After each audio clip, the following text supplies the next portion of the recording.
Rock and roll. Vamos de vuelta. Toma dos. Ricardo, Señor. muchas gracias por venir. Sos un habitué de esta casa, que es mejor ahora que te veo. Muchas gracias por volver a venir. No sé de qué vamos a hablar, porque generalmente venís acá, siempre estoy encantado de que vengas, y generalmente no pactamos el tema. Así que, ¿de qué vamos a hablar esta tarde? Vos necesitas guita, que te firme una garantía de algo. Guita necesito, pero hasta ahí. Largo me da miedo. Vamos a hablar de la injusticia en nuestro país y de la división de poderes. Bien. Hace una semana más o menos saltó el caso de un papá que secuestró a su hijo de 6 años en Corrientes. Se puso en marcha el Alerta Sofía y lo encuentran de casualidad porque lo ven al hombre o el capataz de un campo.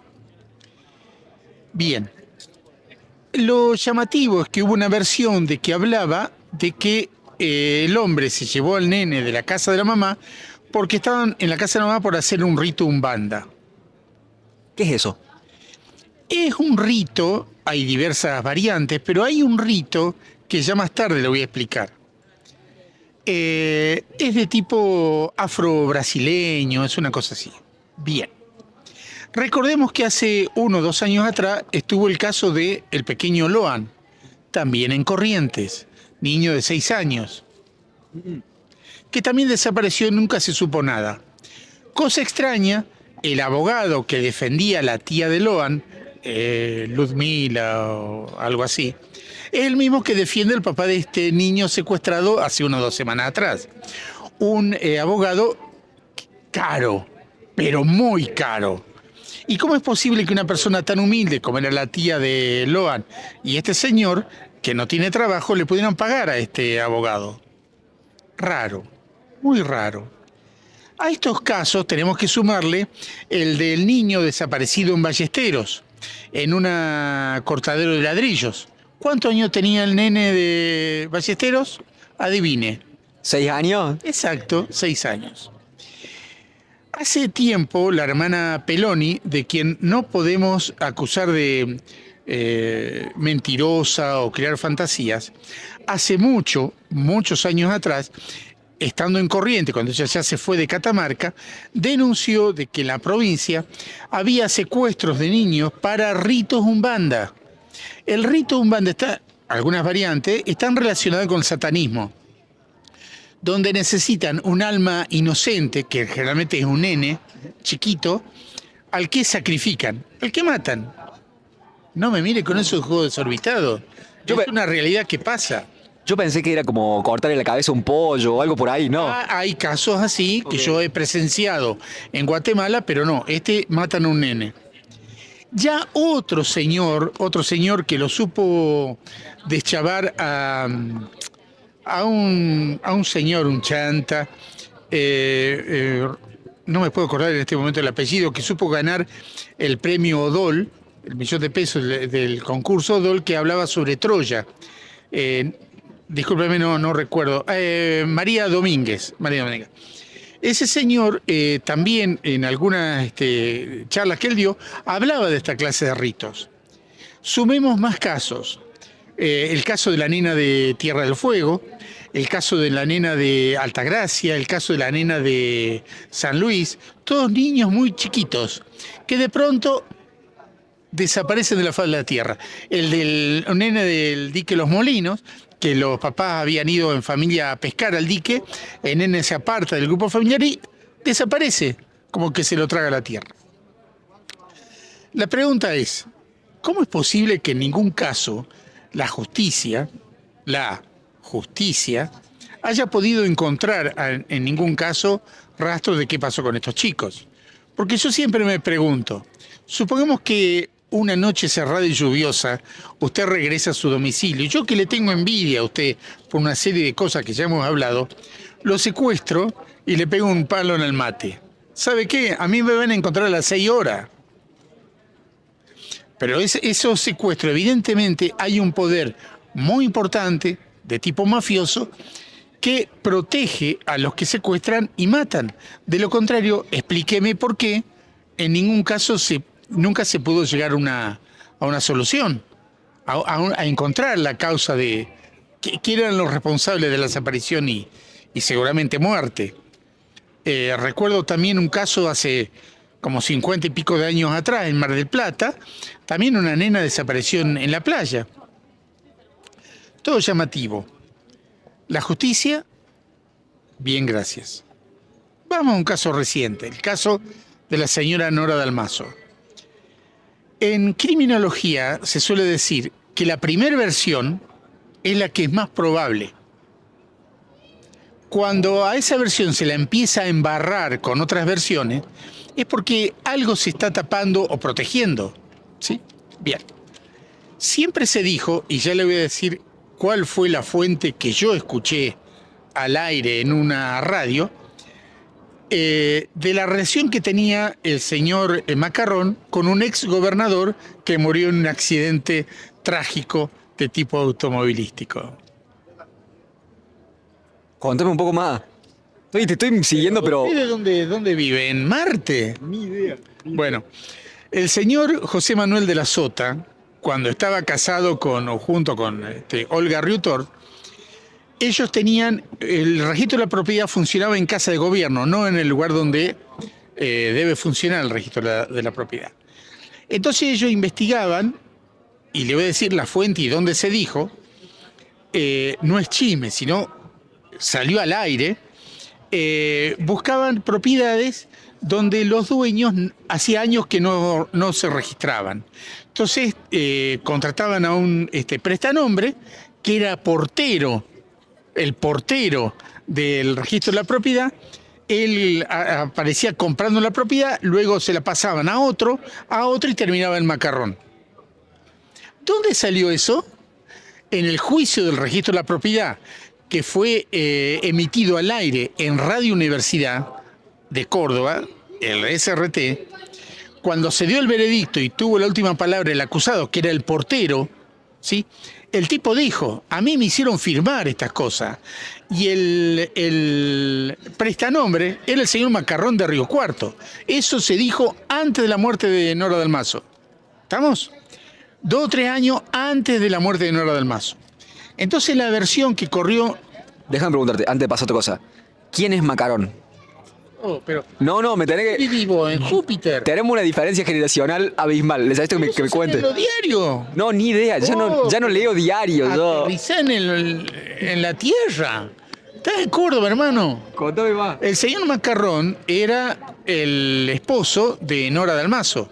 Ah, callate. Ahora está en... Callate. Y para hablar y ahora me decís callate. Ponete de acuerdo, hermano. Bien. Entonces, eso se dijo en el juicio del registro de la propiedad 3 o 4 años antes del crimen lamentable de la señora Nora Dalmazo.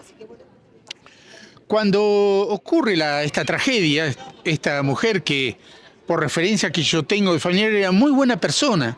Era una persona muy solidaria, realmente una buena mujer. No tengo por qué cuestionar la vida íntima, porque eso corresponde a ella y a la mirada de Dios, según los creyentes. ¿No es cierto? Entonces es problema de ellos su vida íntima. Bien. Entonces, cuando ella la matan, había que encontrar un culpable, porque Macarrón, según la mamá de Nora Dalmazo, era un hombre que comía asado habitualmente con José Manuel de la Sota cuando de la Sota vivía en Río Cuarto, dicho por la mamá de Nora. ¿Me sigue? Bien. Entonces la mamá de Nora siempre decía, busquen en el sector político, en los que comían asados con mi ex yerno.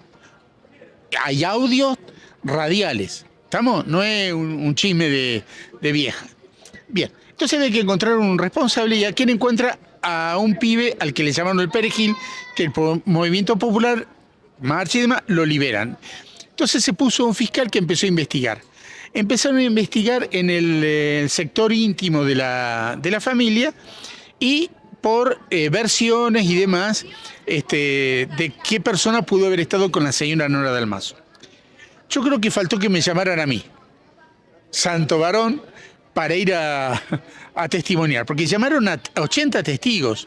Se investigó los rastros genéticos que había en la bata y en el cuerpo de la señora Dalmazo, y ninguno coincidía. Se acusó al marido de un viaje en avión de Uruguay donde estaba jugando al golf hasta Río Cuarto, se acusó al hijo, algo terrible haber acusado al hijo, una cosa que no tiene nombre. Hasta el suegro también se lo acusó. Bien.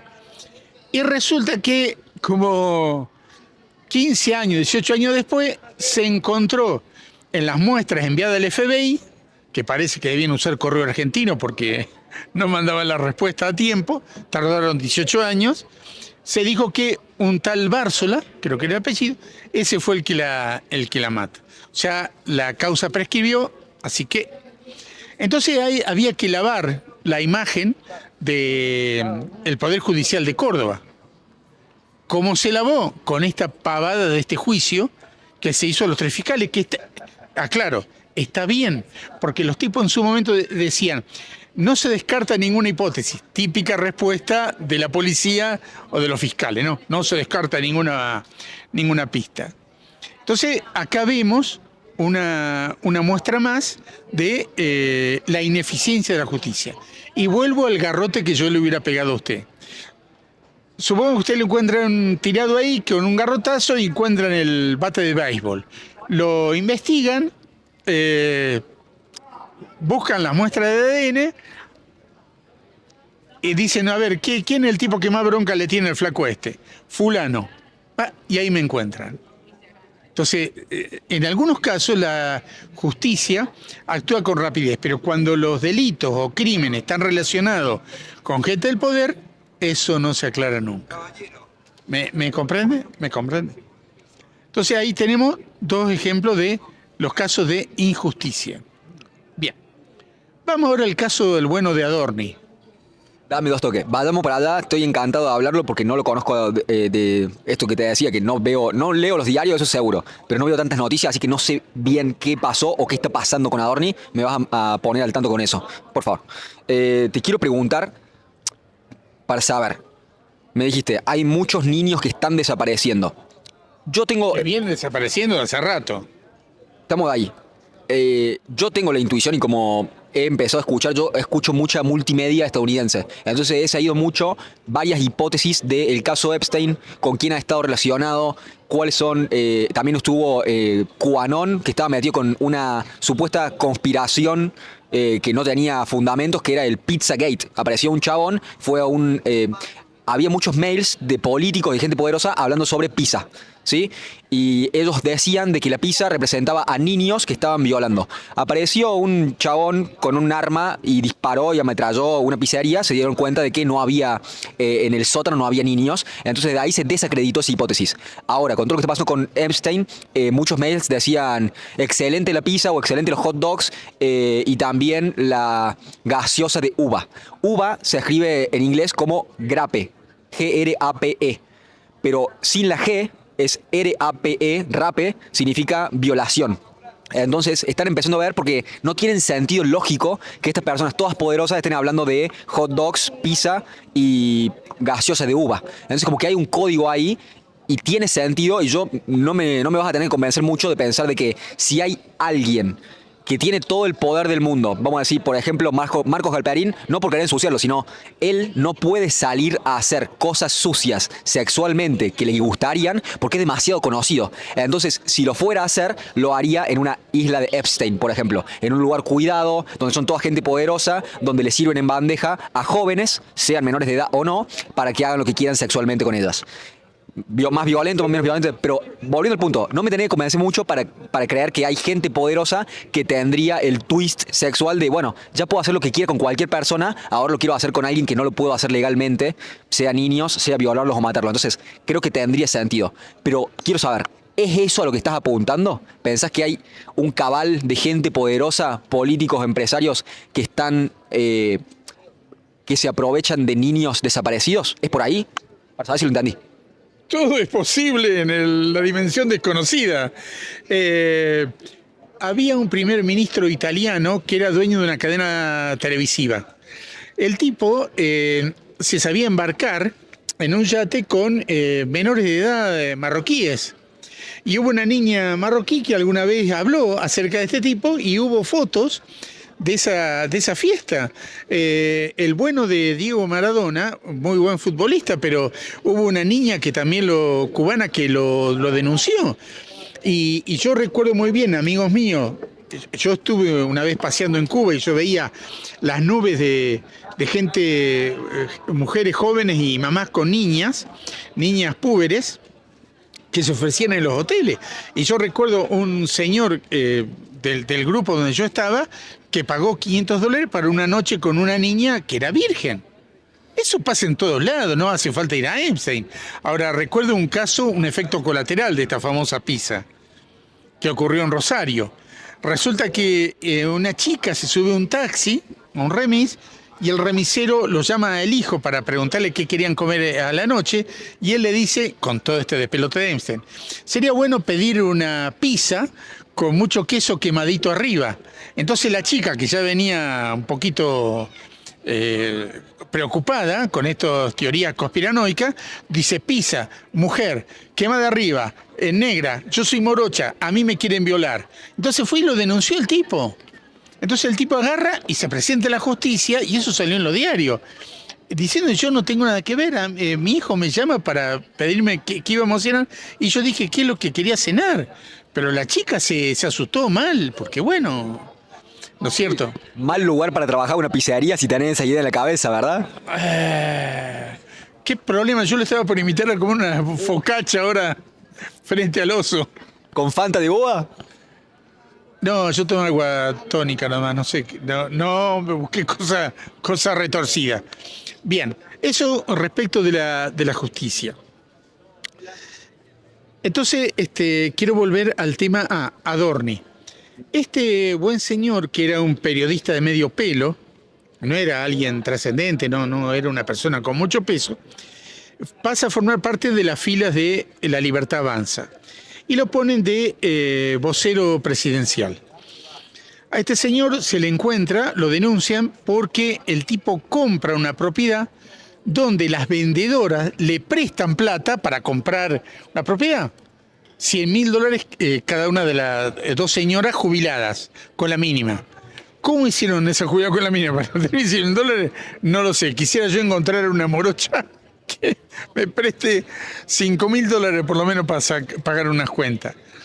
Bien, entonces el tipo lo están atacando por todos lados, fue a declarar a la Cámara de Diputados y todo, se defendió, pero a mí me parece que acá tendría que actuar la justicia. Y el buen nombre y honor de las personas, el tipo tendría que pedir licencia para que se investigue el caso y se aclare, ¿sí? Pero vemos que en nuestro país, desde 1810 para acá, siempre hubo actos de corrupción muy severos. Por ejemplo, Puerto Madero, voy a poner un ejemplo. Puerto Madero fue construido por un señor arquitecto de apellido Madero. Ese lugar se hicieron unas construcciones bárbaras que hoy están refuncionalizadas como hoteles, departamentos y demás, pero en su momento no sirvieron para nada porque los barcos no podían atracar ahí porque era de baja profundidad. Pero el tipo cobró, ¿sí? O sea, hubo coima, como en el caso, nadie lo enjuició ni nada, el caso de La Mole, el edificio ese que está sobre la avenida San Juan. Es ese que le dice... el que estaba hablando de que había ocupas adentro. Había ocupas, listo. En La Mole, es un edificio que tenía falla en la construcción. Y yo que tengo alguna idea y he trabajado en el tema de la construcción, sé de edificios que se empiezan los permisos, ¿no? para construir. Entonces la municipalidad encuentran defecto o falla en las pautas, pretenden frenar la construcción, pero los tipos siguen, y si pasa, pasa. Y recuerdo el caso de un edificio en la ciudad de Villa María que está inclinado, no sé, 13 grados, creo, una cosa así. En realidad ese edificio tenía que ser evacuado y tirado abajo, pero no sé si me entiende. Bien. Entonces hablamos siempre de independencia de la justicia. Fíjese las causas que tuvo la señora Cristina Fernández de Kirchner y todo el grupo en su gobierno. O el caso de Macri, que estaba a cargo del correo y tuvo que pagar no sé cuántos miles de millones de pesos porque no pagaba la franquicia. Sí, porque el correo no es que se lo ceden gratuitamente, el tipo tenía que pagar un canon. Igual que el ferrocarril que iba de Córdoba o de Rosario a Bahía Blanca, que lo tenía Amalia Fortabat, Amalia Lacroce de Fortabat. Tenía que pagar un canon, porque todas las empresas privatizadas tenían que pagar un canon. Nunca pagaron nada de Tejuna Gran 7. La justicia, bien, gracias. ¿Se da cuenta? Entonces tenemos un montón de casos que va desde crímenes que quedan impunes, hasta casos de corrupción que la justicia es una cruza entre tortuga y cangrejo, porque va lerdo y para atrás. Cuestión de que las causas prescriban, ¿no? Entonces a mí me hablan de división de poderes y digo, no, a mí no me mientan. Al viejo Richard no le mientan. Entonces, el otro día un amigo me dice, sí, porque él me decía, yo soy de izquierda, vos sos de derecha, pero con vos se puede hablar. Le digo, no, yo no soy de derechas. Yo pertenezco al partido de Pedro y Pablo. Me mira el tipo. ¿Quién es Pedro y Pablo? ¿Quién es Pedro y Pablo? La marcha de la bronca. Muy bien, en una parte de la marcha de la bronca, ¿qué es lo que dice? Bronca, que también es esperanza, marcha de la bronca y de la fe. No sé. Hay una parte que dice, me cago en todos los ismos. Ah, no recordaba. Claro, sí. Entonces yo soy como Pedro y Pablo, me cago en todos los ismos, porque todos tienen el culo sucio. Poco más, poco menos, todos. Bien, continuemos con la justicia y la división de poderes. Y los sectores de la sociedad que tienen mucho poder, y no me explico por dónde pasa el famoso poder que tiene esa institución. Resulta que hay un problema social con el tema de los naranjitas y los limpiavidrios. Ha habido ciudades que pusieron los huevos donde hay que ponerlo y mandaron gente a correrlo a la mierda. Acá en Córdoba se cagan, se bañan en bosta. Así, se bañan en bosta. ¿Cómo se llama el intendente? Pacerini. Pacerini, atiéndale al viejo Richard. Bien. Pacerini y compañeros son unos cagones de mierda. Entonces pusieron una ley que ahora se va a debatir la semana que viene, de una nueva propuesta para regularizar la situación de los naranjitas. Que ahora le van a poner un chaleco marrón, entonces le van a decir los marrones. ¿Vos decís que fue premeditado? Y no es estigmatizarlo, lo pobre muchacho. Decime qué es estigmatizar.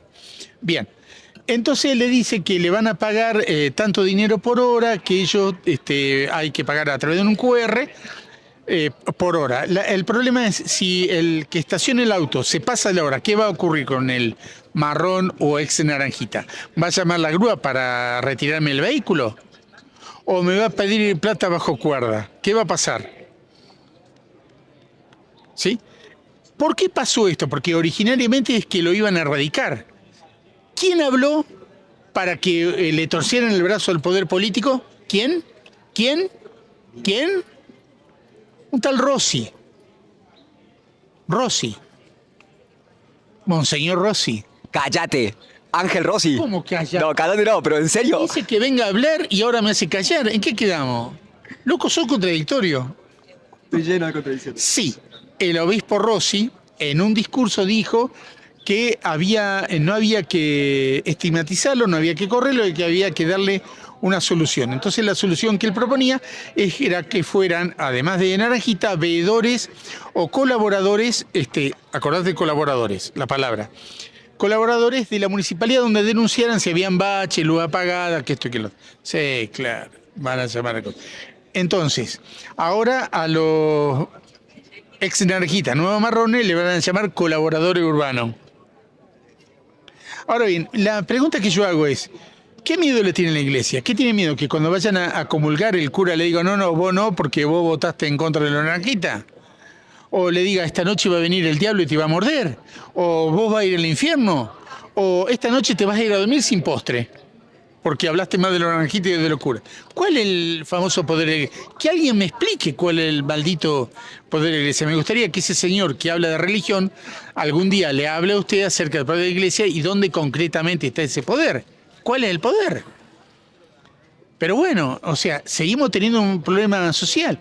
Y hoy, cuando se apruebe esa ley, si bien no van a estar relacionados directamente con la municipalidad, Pero no va a faltar el día que, como los monotributistas que se han acercado a la municipalidad pasaron a formar parte de la planta permanente, algún día, no sé cuándo, estos ñatos también van a formar parte de la planta permanente.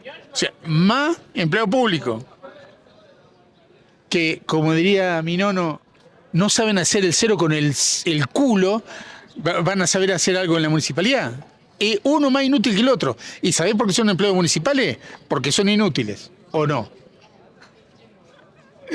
Ricardo, hoy viniste afiladísimo. No. Te debo decir, hoy estás rompiendo récords porque estás teniendo mucha data en un periodo de tiempo muy acotado y ya estás jugando hasta con la audiencia ya. A mí me da pena estos chicos jóvenes, estos chicos tan lindos, el futuro de mierda que le estamos dejando nosotros. Chicos, si pueden, váyanse, no sé, a Groenlandia, váyanse, a Alaska, pero no se queden en Argentina. Váyanse a Mongolia Sur. Este país no... ¿Quién soy? Un charlatán. Este país no tiene futuro, muchacho.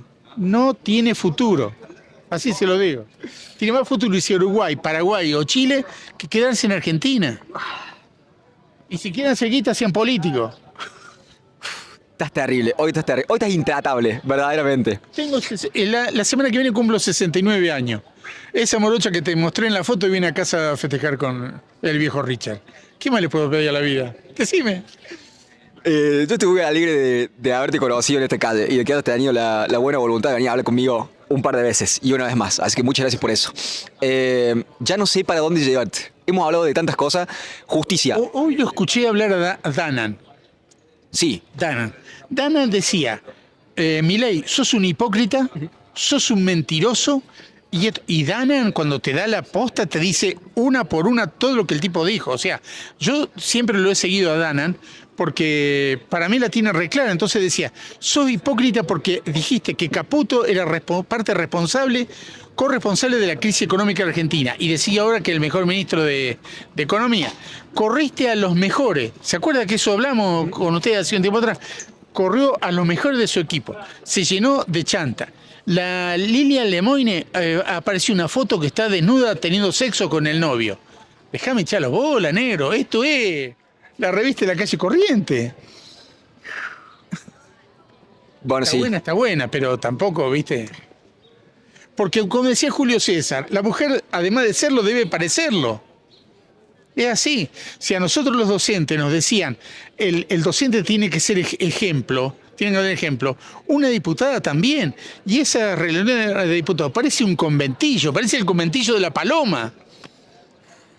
Sí, estamos en un momento complicado para las instituciones, la verdad, bastante complicado para las instituciones. Pero volvamos a la justicia, a ver si llegamos a alguna conclusión. No está funcionando, eso es lo que me está queriendo decir, a ver si la agarré. ¿Es por ahí? Nunca funcionó porque siempre hay un persaltum. Yo me acuerdo, Tato Bores, que una vez, cuando la Servini descubría, le censuró un programa sin que hubiera salido al aire. Sí, ¿no? Hubo uno de esos, se suspendió ese programa ese día, se lo da la semana siguiente y todo, un montón de artistas y gente cantando la canción de la jueza Baró Bundía. Te quiero decir, para mí eso es de los momentos más importantes de... Quizás estoy siendo extrafalario para mí. Para mí, ese momento es de los más importantes de la historia argentina. Porque se juntó, está la filmación, está Spinetta, está Soda Stereo, está Dolina. Sí. La cantidad de artistas que fueron a solidarizarse con Tato Bores y decir, che, te censuraron algo y vos sos periodista y sabemos de tu labor y lo celebramos y tenemos tu espalda, te estamos cuidando y te vamos a mostrar tu apoyo, nuestro apoyo. Para mí eso es de los momentos más importantes del periodismo argentino, del cual no se habla lo suficiente. Más allá de la chicana, que es hermosa y que es divertidísima para la jueza, el no censurar. El no nos vamos a censurar. Y si los van a censurar, te vamos a pelotudear de que por quién te crees que sos. A ver. Yo que veía a Tato Bores desde que yo tenía, no sé, 8 o 10 años, en mi casa era religioso escuchar todos los domingos a Tato Bores, que él tenía 2 monólogos nacionales y uno internacional. Siempre fue muy bueno, tuvo muy buenos guionistas, pero claro, el tipo con humor decía un montón de cosas. Como hizo Landru con la revista Tía Vicenta, cuando al general Onganía lo comparó con una morsa por los bigotes. Tía Vicenta se clausuró, ¿no es cierto? Tato Bores también fue censurado. Otra persona que fue censurada fue la señora Mirta Legrand. Fue censurada en la época de Alfonsín, fue censurada en la época de Cámpora, porque ella, cuando arrancaba el programa, mostraba la mesa con flores rococó rosadas, ¿sí? Entonces, los progres camporistas decían que mostrar en televisión un programa como ese, donde iban toda gente de artistas, políticos, en fin, y hablar de la rosa rococó era, ¿cómo te puedo decir? Como obsceno en una sociedad pobre. Sociedad pobre en aquella época. Ahora estamos pobres. En aquella época la desocupación era entre el 3 y el 5%. Hoy, ¿cuánto tenemos de desocupación? Era un país que estaba en marcha, las industrias funcionaban, pero no podemos decir que era pobre. Estaríamos ajustados, pero no éramos pobres. Y también fue censurada. Y yo recuerdo muy bien cómo en la época del kirchnerismo, en los 3 periodos, a Mirta Legrand, cómo la atacaban en 678. Eso me lo recuerdo muy bien. Y también la atacaron a Susana Jiménez cuando a ella le matan al peluquero. Entonces ella, en un acto de ira, en una entrevista, dijo: el que mata tiene que morir, ¿no? Entonces la escrachan a la mina y la pasaban en ese programa. Qué intolerante que Susana Jiménez pretende la muerte de un pobre hombre que se puede recuperar en la cárcel. Sí, claro. ¿Quién se recupera en la cárcel? Sigue un posgrado. Hacen doctorado en criminalística. Quiero hablar un poco de eso. Nos permitimos por otro lado y me interesa mucho. No de cada caso en particular, sino del tema de la censura. Y también te cuento para seguir sumando a todo lo que estamos hablando. Hace muy poco, te digo, en esta semana, estuve reviendo un documental en Netflix sobre el caso Cabezas. Yo era, o no existía o era muy, muy chico. Yo soy del año 99. Creo que es previo todo lo de Cabezas. A mí me emocionó mucho porque creo que es un momento, así como el caso de Tato Bores, donde los artistas y quizás la gente también se subió a ese barco de la libertad de expresión. Creo que el caso Cabezas, el no se olviden de Cabezas, es un momento en el cual la sociedad estuvo de acuerdo, independientemente de banderas políticas, sobre la importancia de la libertad de discurso y la libertad de prensa. A mí me parece muy importante eso, creo que hoy no lo tenemos tan fresco, me gustaría que lo tengamos fresco para que no vuelva a pasar una muerte así, de que no haya otro Cabezas. Siento que sirven de recordatorio, sirven de mártires y quizás es cíclico de que en algún momento vuelva a pasar. Vamos a arrancar con la censura. Bueno, en los años que éramos felices, entre el 43 y 55, éramos todos felices. Yo tenía un tío abuelo que era periodista en la ciudad de Chivilcoy, provincia de Buenos Aires. Mi tío abuelo, Roberto De Matti, tenía un diario y él muy radical perro. Entonces el tipo escribía, cuestionaba el gobierno peronista nacional, provincial y local. Entonces, ¿qué hacían los muchachos peronistas? Entraban a la noche a la imprenta y le volcaban las cajas con las letritas. ¿No es cierto? Porque en aquella época había que armar el diario poniendo una letra por letra para armar la página del diario. Entonces era una forma de hacer censura y que el tipo no pudiera publicar al día siguiente. Entonces mi tío Roberto tenía una imprenta clandestina en el sótano de la casa de su mamá, de mi bisabuela. Entonces el tipo imprimía el diario de una página. Pero el tipo salía. Entonces, en esa época, en la época del peronismo, había mucha censura. De eso nadie habla. Nadie habla que se clausuró el diario La Prensa en esa época porque era un diario opositor. Ellos tenían el control absoluto de los medios y estaba el adoctrinamiento en las escuelas.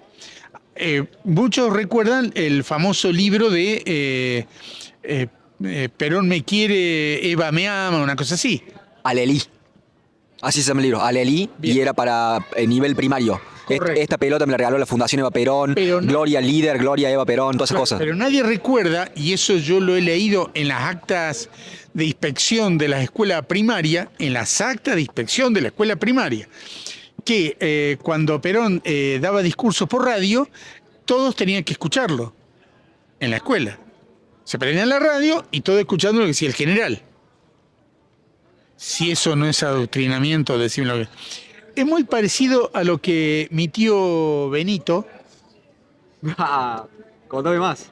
el tío Benito, en ese país que tiene una forma de bota, hacía en la escuela, en la radio donde todo el mundo lo escuchaba.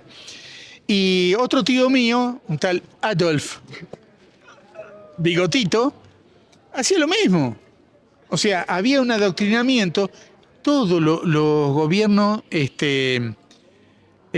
totalitarios porque tienen control del Poder Ejecutivo, Legislativo y Judicial, más los medios. Han hecho, siempre lo han hecho.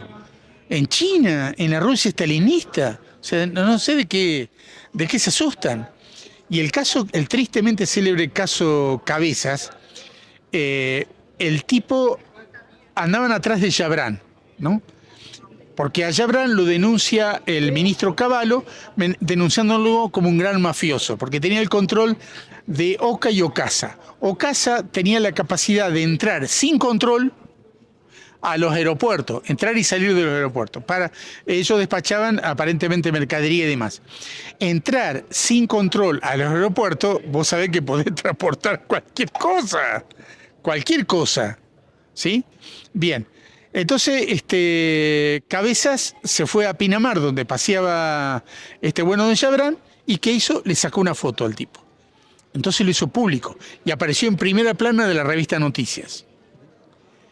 Yo a Fontevecchia lo vengo siguiendo de hace rato, de hace mucho. Y yo recuerdo que él, en una revista que creo que se llamaba La Semana, él publicó los diarios y los videos del juicio de las juntas.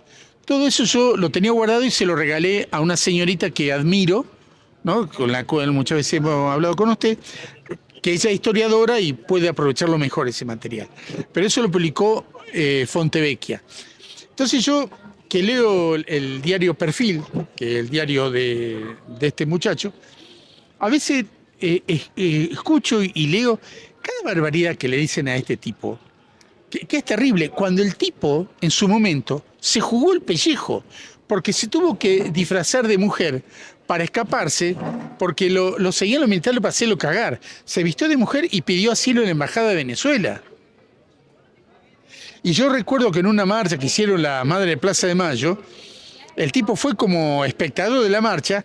Hubo gente que la quisieron agredir. Fontevecchia, vos sos de derecha.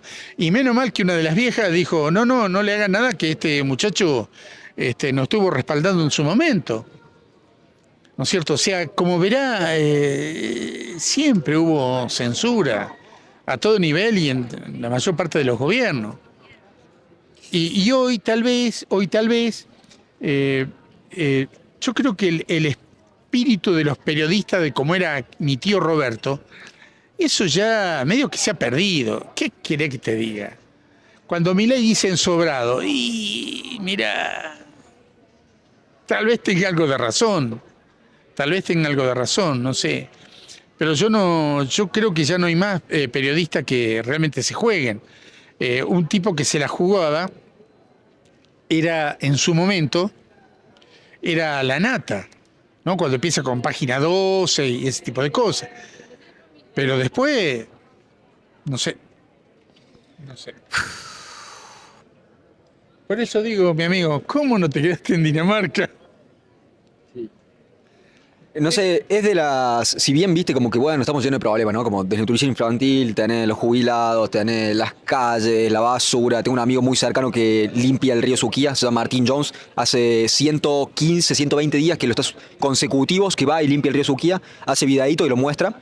Y bueno, cada uno, ¿viste? Tiene su lucha. Y dentro de la mía, lo que yo tomé como compromiso, es mantener lo más libre que se pueda la ventana de Overton. La ventana de Overton es lo que se puede decir y lo que no se se puede decir en una sociedad. Entonces, para mí debería poder decirse todo, incluso cuando es discurso de odio. Mientras no sea hay que matar a tal persona en tal lugar a tal hora, mientras no sea una amenaza violenta puntual, se puede decir cualquier barbaridad. No significa que esté bien que se diga, pero debería poder decirse sin censura, porque para mí, y esto es un acto de fe, a mí entender, la forma de combatir el mal discurso es con un buen discurso y con espacios de debate, que después te voy a comentar. El 23 de mayo vamos a abrir acá lo que me gustaría creer que es la recreación del Ágora de la plaza pública griega, porque no veo que los más competentes, la creme de la creme, que son los políticos, los más competentes para gobernarnos, no lo veo a De Loredo y a Yarlora hablando 2 horas en televisión, ida y vuelta, sino que van 5 minutitos a Canal 12, preguntas calibradas y 5 minutos después, corte comercial. Entonces no estamos viendo estos debates,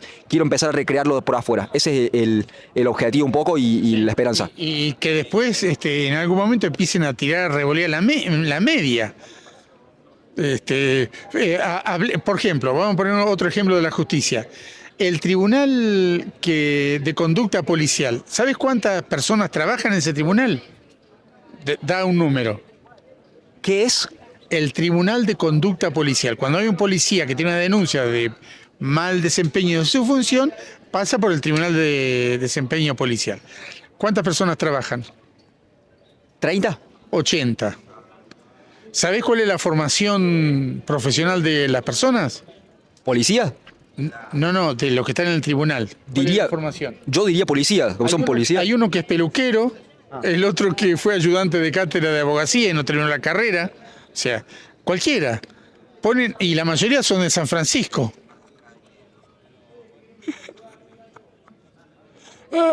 Los amigos. A los amigos tenés que tenerlos cerca y a los enemigos más cerca todavía, diría don Vito Corleone. No. Siempre que te veo, y siempre te lo repito, y me dirás si no te lo he dicho alguna vez, siempre pones a prueba mi fe. Siempre pones a prueba mi fe, lo agradezco, porque es un constante reafirmarlo todos los días, y sí, no luchamos contra hombres, luchamos contra principalidades, que son la corrupción, por decirte. Entonces, como Claro. Yarlora está al medio, ¿me entendés? O por decirte, tuve acá a un concejal, Martín Simonian, que me hizo pagar la cámara. Porque habíamos empezado a hablar de pauta oficial, 20 minutos metidos en la conversación de pauta oficial, se sintió un poquito incómodo, me dijo, no, vos me estás tendiendo una trampa acá, preguntándome solamente de pauta oficial, qué sé yo, me hizo pagar la cámara. No salió completa porque me dijo como que si yo lo subía completo me iba a tener que atener a las consecuencias que fueran pertinentes para él. Quiero presumir que era algo legal, no algo ilegal lo que me estaba diciendo. Pero más vale, ellos son personas que están en el medio de lo que yo quiero hacer, que es mantener el discurso lo más libre posible. No me interesan ellos, pero no lucho contra ellos, luchamos contra principalidades. Y la corrupción es algo muy permisivo en nuestro país, quizás desde un poquito después de su incepción. Son muchos años ya. Son pocos años para un país, pero son muchos años de no haber corregido eso de la corrupción. Te quiero preguntar, hagamos un parto ahí, hagamos un énfasis, te quiero preguntar un énfasis en Yabran. ¿Querés mear? Bueno, hagamos un parate, vamos a querer ir al pipitero y volvemos. Dale, ahí seguimos. Ricardo querido, estamos de vuelta con un breve corte para ir al baño. Bien, me interesa que nos metamos un poquito en el caso de Yabran en el 2001, que me des un poco de contexto ahí. Hay gente que no puede entender cómo personas con tanto poder de pronto se pegan un tiro. Bien. Vamos a poner el caso del tío Adolf. Los soviéticos estaban a cuadras del Reichstag y se da cuenta que todo está perdido, a pesar de que él vivía en Narnia, porque decía que el sexto ejército se iba a dar vuelta e iba a atacar a los soviéticos. Eso está mostrado en la película La Caída, que está escrita a partir de testigos presenciales de lo que pasó en los últimos días de Hitler. Y el tipo se pegó un tiro. Entonces empezaron a surgir teorías de que el tipo escapó en un submarino y se vino a la Argentina y también a Venezuela y otros lugares. Conociendo la mentalidad de Adolf Hitler, eso era imposible. Imposible, porque el tipo, para él, Alemania era su vida, él era el marido de Alemania era su esposa. Bajo ningún concepto quería rendirse porque no quería repetir otro Versalles. Entonces el tipo decide pegarse un tiro y que lo quemen porque no quería ser exhibido en una vitrina, como pasó con el tío Benito, que lo fusilan los partisanos y lo cuelgan en una gasolinería. Con respecto a Shafran era un tipo de la mafia, con mucho poder, que cuando lo descubren y se empieza todo este tema de cabezas y el periodismo de investigación lo empieza a acorralar, el tipo se sintió acorralado y se pegó un tiro. Puso la escopeta en la boca, ¡pum!, se voló el mate. Nadie podía aceptar, y hasta aún hoy dicen, Shafran está vivo, porque ¿cómo puede ser que un tipo con tanto poder se fuera a matar? Pero lo que pasa es que la mafia le soltó la mano. La mafia le soltó la mano. ¿Usted vio la saga del Padrino? Sí. Muy bien. Padrino 2.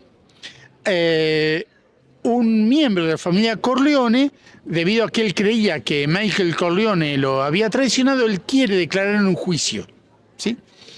Entonces, cuando va a declarar el juicio, ¿quién aparece en el tribunal? El hermano, que no hablaba inglés, pero se miran. Entonces, cuando tiene que decir que él, hablar en el tribunal, dice que él no sabía que era familia Corleone, no conocía nada y no sabía nada. Cuando va a la prisión, viene Tom Hagen, el consiglieri, y le dice, ¿vos recordás que pasaba en Roma cuando había un traidor? ¿Qué pacto le ofrecía el César? Entonces él decía, sí, quería que el traidor se suicidara, cortándose las venas, en la bañera, y el César se iba a encargar de proteger a la familia. Según los analistas de cine, dicen que esa es una de las mejores escenas del cine internacional, cuando están conversando, fumando un habano. En la escena siguiente, el tipo está con las venas cortadas en la bañera. Lo mismo pasó con este Shafran, o sea, la mafia que lo protegía, que seguramente habrá sido el Carlo, ¿no? Carlo I de Anillaco, le soltó la mano al tipo y entonces se suicida. ¿Se entiende, no? Se entiende clarísimo. Te quiero preguntar porque hay otro camino que es decir, bueno, si me sueltan la mano a mí, prendo fuego todo. ¿Me entendés? Entonces empiezo a señalar a todos los otros. Por eso es raro, esto a mí me parece raro. No pongo en duda, o sea, no ni idea de si se suicidó o no. Pero también está la opción B de decir, bueno, si me quieren coger a mí, prendo fuego todo y empiezo a señalar a todos los otros que eran mis amigotes y empiezo a dar todo. Más vale, tu familia muere sí o sí, pero podés quemar todo. ¿Cómo lo ves? Está Analía, tu señora Analía. ¿Y los niños Marcelito y Antonita? ¿Todos bien? ¿Sabemos a qué escuela va?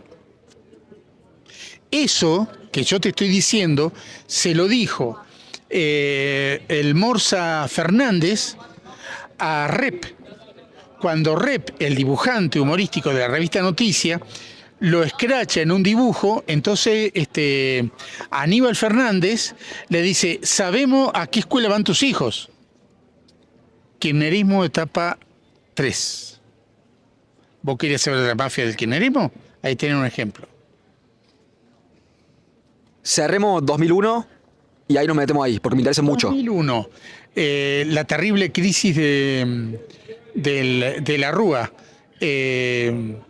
Según algunos, todo ese movimiento fue gestado y promovido por Duhalde fue el que le tiró el bidón de nafta sobre una situación de crisis económica terrible, ¿no es cierto?, donde los bancos se quedan con los ahorros de la gente y la gente sale a protestar. Quiero aclararte que no fue la única vez donde los bancos se quedan con los fondos. Ya en la época del Turco Menem, en la primera gestión, también se quedan con plata de los ahorristas, pero no salieron a protestar como en el 2001. Y la señora CFK también se quedó con fondos de las jubilaciones privadas. Se chorearon toda la guita. Como hizo también con las famosas retenciones, de quedarse con parte de la ganancia del sector agropecuario, para subsidiar. O sea, a ver, hay cosas que estoy de acuerdo que se subsidian, como era el transporte, la salud y demás, pero había subsidio a las carreras de auto, déjame joder, o al fútbol. Ahora, no es la primera vez que los gobiernos usan fondos públicos para subsidiar funciones. Por ejemplo, la Fundación Eva Perón, el 20% de los dineros de la fundación, ¿de dónde salía? ¿De dónde? ¿De dónde? Adivina, adivina. Sí, de la Caja de Previsión Social, o sea, de las jubilaciones. Igual que hizo el kirchnerismo con ANSES. Entonces después no hay guita. Yo recuerdo el discurso de Néstor Kirchner que decía, ¿cuánto más quisiera yo aumentar? Fue un discurso, ¿no? Yo lo vi, pues siempre he visto los discursos de todos hijos de puta. ¿Cuánto más quisiera yo que los jubilados ganen más? Es mi dolor que no poder lograrlo, ¿no es cierto? Y el tipo usaba fondos. Porque si aumentamos los sueldos, la caja quiebra. ¡Mentira! ¿Qué va a quebrar? Si usaron los fondos de ANSES para subsidiar un montón de pelotudeces. O sea, en algunos casos, fíjate vos, cuando el peronismo no está en el poder, le hacen la vida imposible a los gobiernos. Caso 2001 con De la Rúa. Que el gobierno de la Rúa, ¿quién lo manejaba?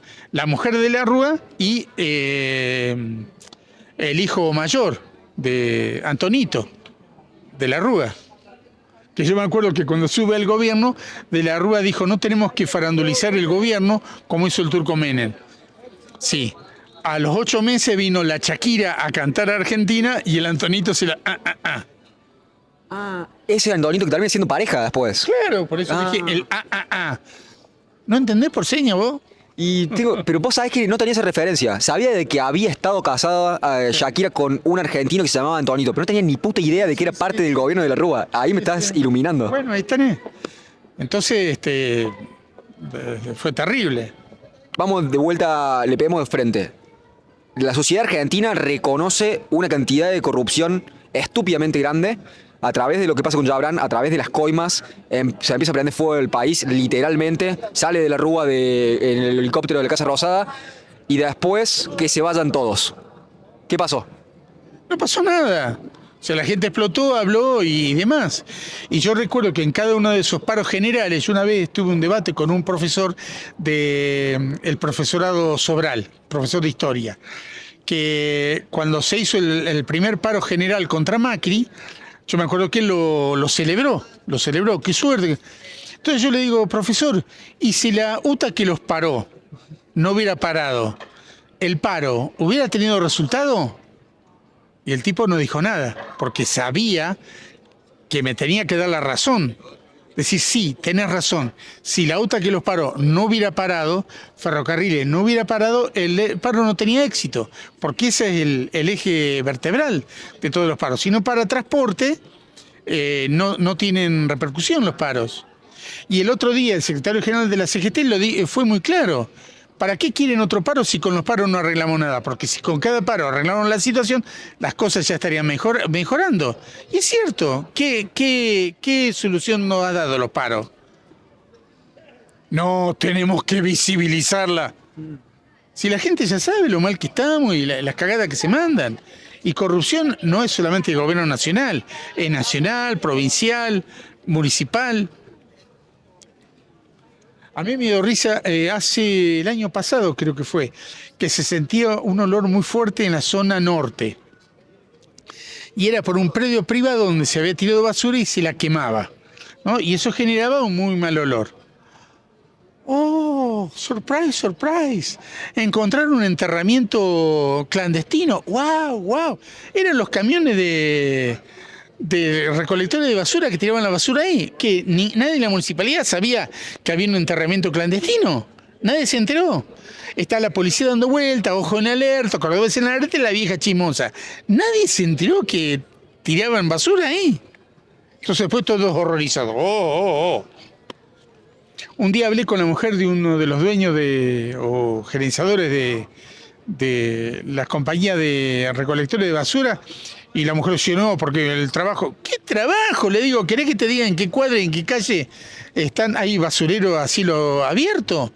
¿O los contenedores llenos de basura? ¿O lugares donde tenían que haber contenedores y ya se los llevaron y la gente sigue con la bolsita en el suelo, vienen los perros y los gatos y la rompen?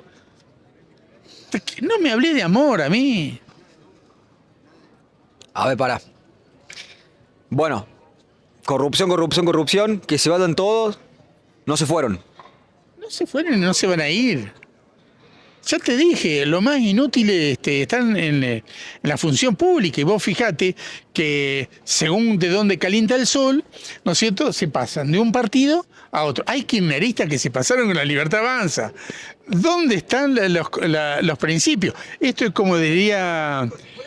¿cómo eran los hermanos Marx? Uno de los hermanos Marx decía, yo tengo estos principios, pero si no te gustan, tengo otros. Ah, y quería decir algo de la corrupción. Usted que vivió en un país nórdico. En Suecia hubo una primer ministra que en el aeropuerto compró 2 tablerones, los chocolates tablerones, con la tarjeta de crédito del gobierno. Después de comprarlo, ella devuelve el dinero. No es que se quedó. 2 chocolates compró. La tipa, ¿qué le pasó? Caput la carrera política. Chau, la castraron. Bien, hay un funcionario del gobierno de Milei que es el encargado de una compañía de electricidad que administra la usina atómica de Embalse. El tipo ha tenido $4.000 de gastos en la playa, cuando estuve de visita en España. Tuvo no sé cuánta guita gastada en los free shop, en boliches tomando tragos, en gasto de sombrilla. Se alojaba en hoteles 5 estrellas. Si los hoteles de Europa, vos te alojas en uno de 3 estrellas y equivale al 5 estrellas de Argentina, déjame joder, hermano. Con plata de la tuya, contribuyente. Bueno, pasemos a otra cosa, un poquito más feliz. Contame de los años... Educación. Vamos a ir por allá. Bueno, pero después podemos volver al kirchnerismo. Quiero que me cuentes de los años kirchneristas, de la persecución a los periodistas y toda la movida. En la segunda mitad del segundo gobierno de Cristina, hubo un proceso de persecución de periodistas y actores. Por ejemplo, los que en los medios llegaban a hablar mal de la gestión gubernamental, al tipo lo escrachaban. Ejemplo, Darín. Muchos no se metieron con Darín, pero a Darín lo atacaron. Porque Darín, su hermana, era la secretaria general del sindicato de actores. Francella, lo despedazaron. Porque el tipo había hablado mal, pero mostraban escenas de un programa de televisión donde él tenía el famoso sketch de la nena, ¿no? Que ese sketch rememoraba a una película llamada Belleza Americana, ¿no? Bien, lo despedazaron al tipo, lo trataron de todo. Al director de cine, no me acuerdo en este momento el apellido. Campanella, también lo despedazaron. A Susana Jiménez con la del que mata y que tiene que morir. O sea, todo el que opinaba mal de el gobierno lo escrachaban en el programa de adoctrinamiento 678. Un día fue una intelectual argentina, te pido disculpas, yo a veces no tengo presente todos los nombres, y la quisieron presionar. Entonces ella dijo, no, conmigo no se metan. Conmigo no. La querían hacer bosta la mina. Y esa misma mujer, que lamentablemente ya murió, vino a la Feria del Libro en la ciudad de Córdoba en esa misma época, donde tuvo que confrontar con el director de la Biblioteca Nacional. Lo dejó así chiquitito. Tenían que hablar, no me acuerdo qué tema, el tipo se explayó, pero después la mujer habló muy bien y lo dejó así chiquitito. Pero había presión donde estaba nosotros y los otros. Si alguien no opinaba como nosotros, era los otros. Ya después te voy a mandar un video, que lo tengo, donde una periodista que era militante, él contaba, ella decía, hablaba de ese tema de nosotros y los otros, hablaba de cómo el kirchnerismo se comió la Constitución en un sandwichito y que ahora hablan ellos mismos de la democracia, el federalismo, la Constitución y demás. El kirchnerismo ha sido un gobierno prepotente. Sobre todo, repito, en la segunda mitad del segundo gobierno de Cristina Fernández de Kirchner. Yo recuerdo muy bien de productores rurales que se oponían al gobierno de ella y le mandaban en la inspección de AFIP a los campos, pero no iban a las 3 de la tarde, a entrevistar a la gente, a ver los papeles que tenían. Iban a las 3 de la mañana a investigar y allanar las casas de esa gente. Esa metodología de ir a las 3 de la mañana, ¿qué gobierno totalitario lo aplicó? Maestro, se me cae un ídolo. Noche y Niebla se llamaba el programa. Noche y Niebla. El tío Adolf mandaba, claro, a la Gestapo y a la SS a entrar a las casas de los opositores para secuestrarlos. ¿Qué otro gobierno latinoamericano aplicó la misma metodología de Noche y Niebla? La dictadura. ¿Qué dictadura? La del 76. ¿De qué país? Argentina. Ahí está. Usted me tiene que aclarar porque si no podemos confundir. Entonces, había una metodología muy similar, repito, hubo gente en el campo, ¿no es cierto?, que le caían los tipos, o hubo empresas como a Clarín, le entraron 10 inspectores de AFIP a investigar los papeles de Clarín, o insistían con que los chicos de la señora Herrera eran hijos desaparecidos. Estaban los camarógrafos de TN entrevistando a la gente por un accidente y pasaba la gente y decía, devuelvan los hijos, devuelvan los hijos. Les gritaban los camarógrafos. Fue una jueza de apellido Arroyo Salgado. ¿Sabe quién era Arroyo Salgado? Loco, pero vos vivías en Neptuno o Plutón. Que era muy kirchnerista. ¿No? Arroyo, muy querido, que fue a la casa de los chicos de la señora Herrera de Noble a arrancarle los calzones a la hija de Herrera de Noble para ver el ADN y cotejarlo con la base de datos genéticos de Madre de Plaza de Mayo. Por supuesto que no apareció ningún rastro. Con el tiempo, la señora Arroyo Salgado se volvió antikirchnerista. ¿Sabe por qué? Porque le mataron al ex marido. ¿Por qué? Porque un tal Nisman, ex marido del Arroyo Salgado, lo matan. No es que se suicidó el viejo, está demostrado que al tipo lo matan. Y ella estaba en la causa, era una de las demandantes, pero con el tiempo deja de ser demandante, se aparta del caso. ¿Sabe por qué? Y porque le llaman por teléfono y le decían, tu hija Marcela va a 4º grado. Entonces la mina dijo, ¿qué puedo hacer? Ya me mataron a mi ex marido, me quieren hacer cagar a la hija. Entonces la tipa se hizo un costado. Bueno, así son las cosas. Creo que hay mucho más para hablar sobre los años de Cristina y la persecución del periodismo, pero va a bastar por hoy. Así hablamos de educación, me dijiste que querés hablar de educación. 3 palabras porque usted tiene que irse a hacer tareas. Nos vamos de acá, vamos a comer una pizza, me dijiste, ¿no? Sí, pero si usted... ¿Usted nunca estuvo en una exposición rural? No. No, bueno, es necesario que vaya porque usted se va a ver reflejado. Por ejemplo, cuando están paseando los toros por la pista, el toro tiene una argolla en la nariz y viene el peón y lo lleva tirándolo en la nariz y el toro va. No sé si me entendés. Me estás diciendo pollerudo, pero con una analogía de toros, ¿puede ser? Usted hará la interpretación que le corresponde. Tengo que volver a casa, tengo mis tareas matrimoniales para cumplir, tengo que esperar a mi señora esposa con la comida y otras cosas que fueron aclaradas. Bien. Educación. 3 palabras y cortamos. Dale, ¿sí? Bien. Un producto de la mala política educativa del kirchnerismo fue no haber seguido siendo exigente con los alumnos. Hoy los chicos salen de la escuela primaria y doy fe porque estuve hablando con una docente de nivel medio, no saben leer. Leen por sílabas. No saben interpretar los textos. No saben la tabla de multiplicar. O sea, es un desastre.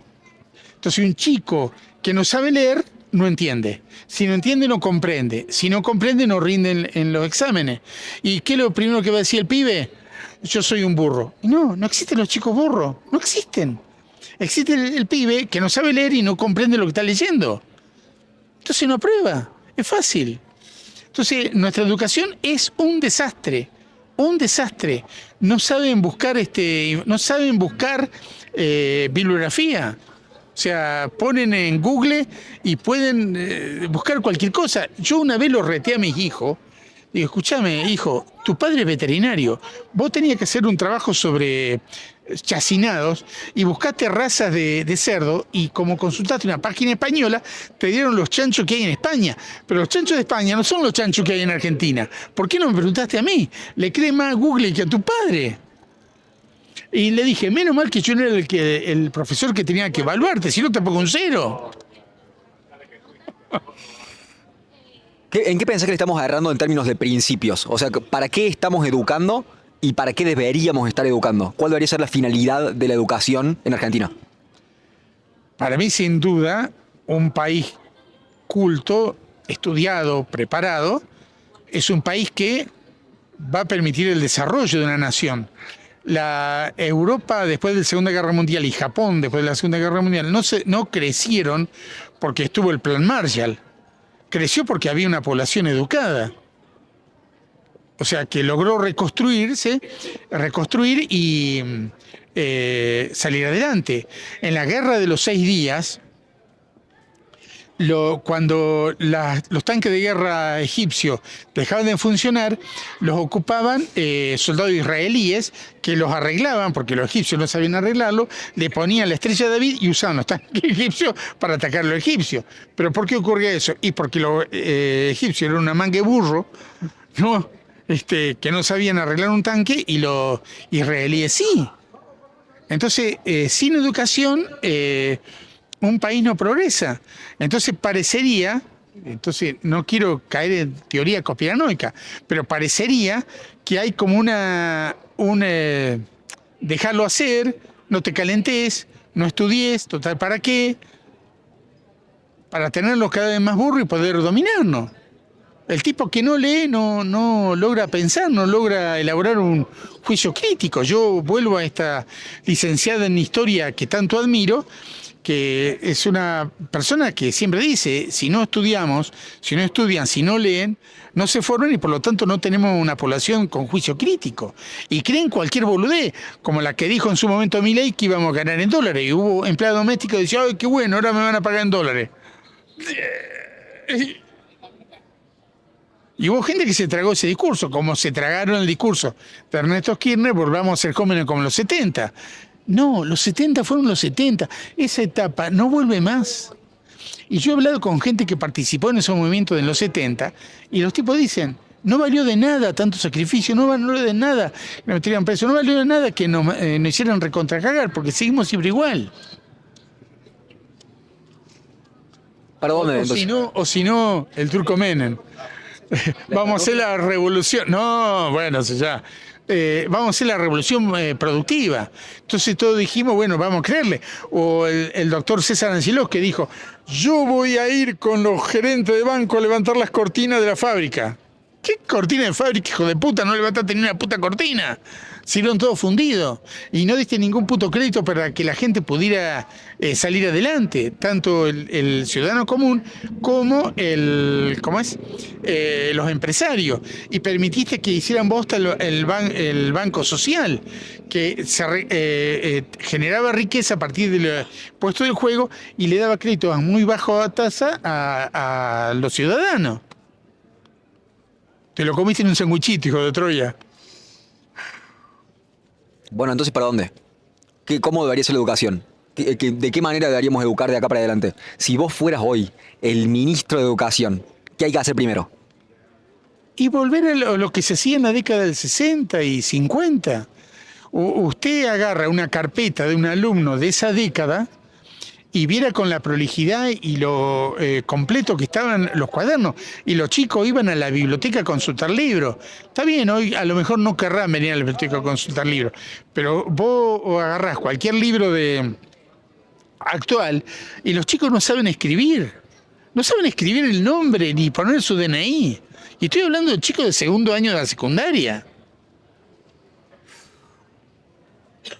Volvete a Dinamarca, Nero. Bueno, yo estoy. Me has dejado pisoteado. Mi fe está pisoteada. Voy a ver si le puedo recuperar el fin de semana. ¿Para cómo estás hablando con un ateo? Sí, igual hinchando los huevos no te quise agarrar porque estábamos muy metidos al principio. Sí. Me dijiste algo así de como creen los creyentes o como son los creyentes, ¿te acordás de eso? Sí. Al principio me dijiste, se me fue. Lo voy a volver a ver y te lo voy a traer a colación porque me dijiste como son los creyentes. y me dijiste algo ahí, como una, ¿qué dirías? Una indicación a la moralidad codificada, que una moralidad que todos compartimos. Yo la ato a Dios, vos la atás a lo que te guste, o al aire o al monstruo de espagueti en el cielo. Pero estamos hablando de lo mismo. Vos estás hablando de valores, de ser buena persona, todas las cosas. Yo digo que eso es Dios, lo que nos mantiene unidos. Y si no tenemos la misma idea de la moralidad... No. Pero ese es para vos, Ricardo. Eso que vos estás diciendo, ¿cómo era la cosa que nos une? Dios. No, eso es la fuerza, diría el maestro Yoda. Ponle el nombre que quiera. Tomato, tomate. Eso decía el maestro Jedi, maestro Yoda. Bueno, eso ha sido todo. Me reventaste la cabeza. Hoy viniste muy afilado, Ricardo. Te voy a decir, hoy viniste preparadísimo. Eso que estaba bajoneado. Me levanté una hora antes, me dijiste. Me levanté a las 7 y vine para acá. Impresionante. ¿Algo que ha quedado en el tintero? Nada. ¿Cerramos? Cerramos. Bueno, no querés que te encuentren ni en redes sociales, no hay nada que esté vendiendo, déjenme solo, así que no hay cierre final. Sociales, o sea, ¿cuál es la parte que no entendés? Y en mi Facebook somos 4 nada más, no quiero tener a nadie. No sigue más. Ricardo, gracias por tu tiempo, gracias por tus palabras, gracias por haber conmigo esta tarde. Ha sido un gusto. Muchas gracias. Saludamos como el estilo Bronx. Ahora Así. Martín Fierro.